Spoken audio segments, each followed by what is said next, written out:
My own brothers died tragically as well, truth be told.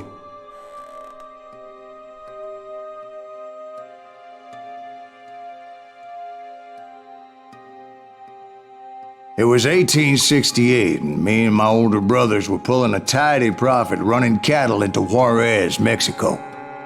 One night after my brothers retired for the evening, I found a little poker game in a cantina with a couple of cowboys. And I just couldn't lose.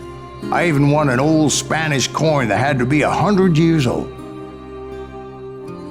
Well, I was mighty pleased with myself the next morning as my brothers and I rode for Texas. But before we crossed the border, those cowboys caught up with us. It was Johnny Ringo, Roscoe Bob Bryant, and another asshole named Jim. They wanted their money back and everything else we had, including our lives, as those boys didn't want us coming for them later. Bob put that old Spanish coin in my mouth and said, "I won't have it said that I left you with nothing, boy." Well, those horses bolted, and there we hung as those bastards rode away. The branch finally snapped under the weight of the three of us, but being my older brothers were bigger and heavier, they were already dead. And right then I swore to myself that I would avenge them. Ringo you know about. But Bob eluded me, until I heard he was riding with the Wild Bunch.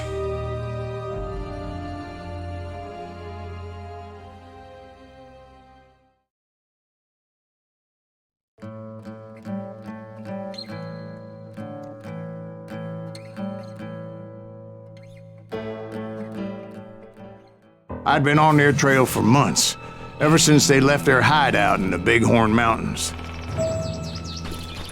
Led by Butch Cassidy, they were a loose association of outlaws who robbed banks and trains from Colorado to Montana. Among them was the Sundance Kid, and that murderous hombre I was tracking, Roscoe Bob Bryant. Were you a part of that giant Pinkerton posse after the Wild Bunch? No, boy. A circus like that would have slowed me down. Besides, I wanted Bryant all to myself. I'd heard about a large shipment of gold being transported to Wilcox, Wyoming on the Overland Flyer. I figured the Wild Bunch would likely hit such a treasure, and by God, I figured right.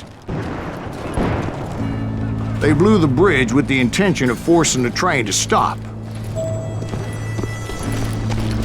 Well, I assumed the Wild Bunch was likely in the still intact part of the train high above. I was determined to make that sumbitch Bob pay for what he did to my brothers.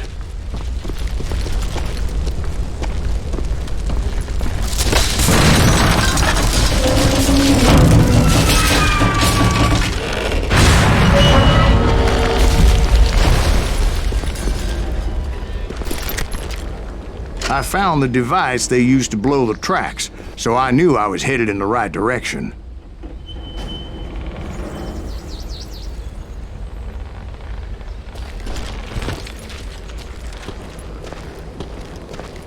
My ears are still ringing from blowing up that bridge. What'd you say? Well, I made my way off unscathed and came upon a few members of the gang and had no choice but to dispatch them. From there, I had to negotiate an even more precarious route.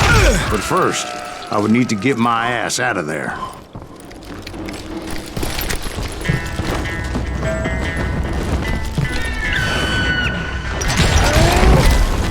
I jumped from the frying pan into the fire as the train was clearly fixing to fall. I had found the gang, but in order to find old Bob, I needed to fight my way forward past a whole passel of desperados. Outside, inside, any way I could, I made my way towards my prey. Now you're really pissing me off!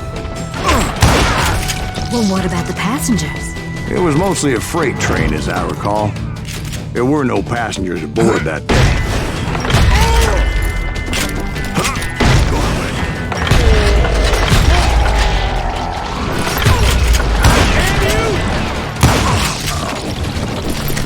As I mentioned before, I am not fond of heights, but I was too busy dodging bullets to worry about falling to my death.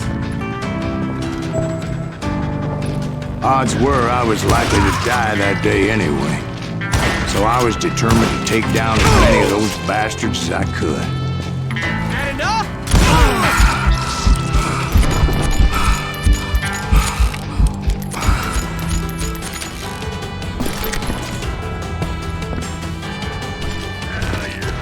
At times, it was like shooting ducks in a shooting gallery. The only difference is these damn ducks shot back.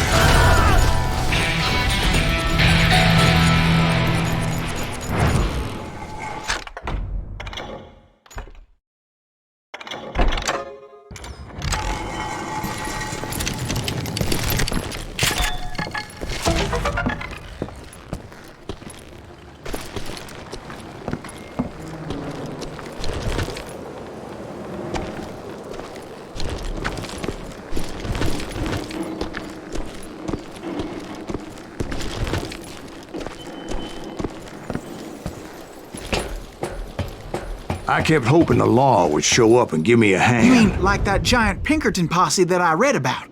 Did they come riding in, guns a-blazing to help?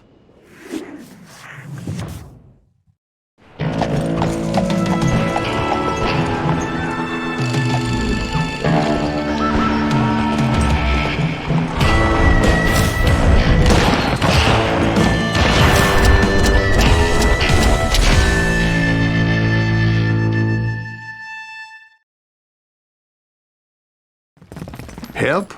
From the Pinkertons? No, son. I had to fight the wild bunch all by my lonesome, as usual. Who the hell is that?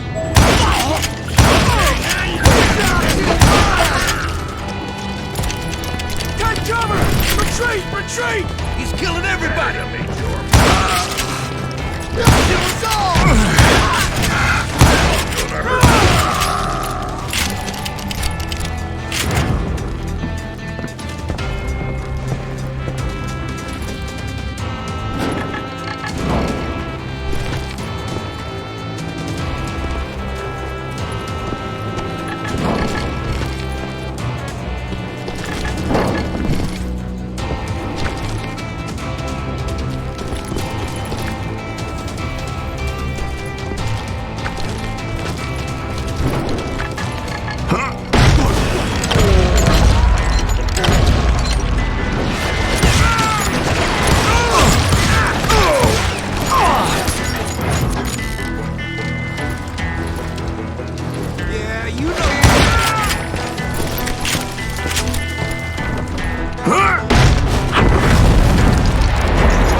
Guess is those dime novels didn't portray this as it happened, did they? Only a few stragglers were left. I had to cut them down pronto if I was going to stay on old Bob's trail.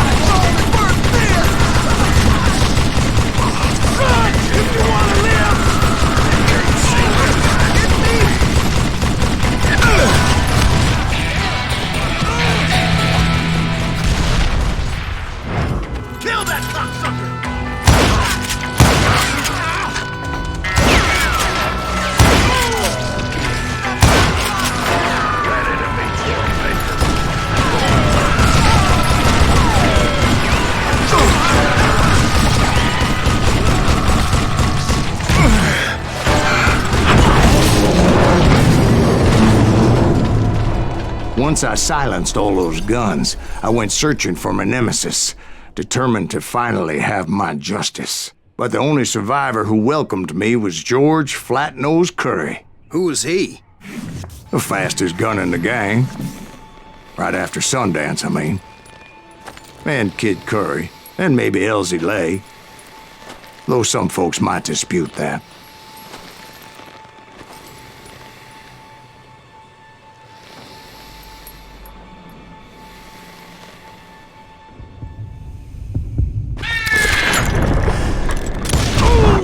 On that very same day, Butch Cassidy and the Sundance Kid decided to leave the Wild Bunch behind and decamped for South America.